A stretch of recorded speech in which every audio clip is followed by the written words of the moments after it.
Magandang araw mga ka-farmer. Pagod ka na ba sa pabalik-balik na paggiling ng damo araw-araw?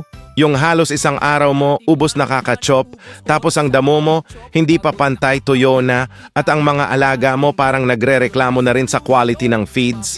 Alam ko yung pakiramdam, yung tipong gusto mo naman maging practical, pero ang mahal ng commercial feeds, kaya ikaw na lang mismo ang gumagawa.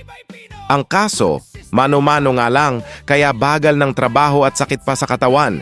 Pero iba na ngayon ka-farmer, dumating na ang partner mo sa farm efficiency.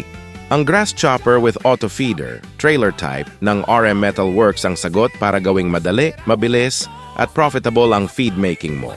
May high-speed steel blades para sa pino at consistent na chop. Hindi ka na mapurol sa oras.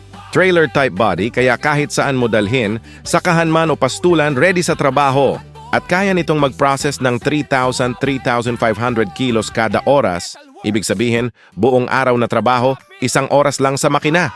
Habang ang iba abala pa sa mano-mano, ikaw naka-chill na at tuloy-tuloy pa rin ang kita.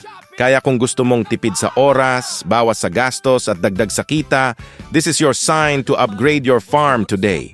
Mag-invest na sa grass chopper with auto feeder trailer type. Makina na matibay, mabilis at pangmatagalan. Mas maayos na feeds, mas masaya ang alaga at mas konti ang stress mo, ka-farmer. Tawag o message na ngayon. Available sa Christmas sale promo ng RM Metal Works. Gawang RM Metal Works, gawang Pinoy.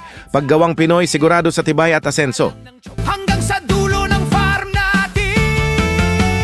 Chop it, ka-farmer. Maraming salamat sa RM Metal Works sa pag-fabricate ng ating large-scale chopper.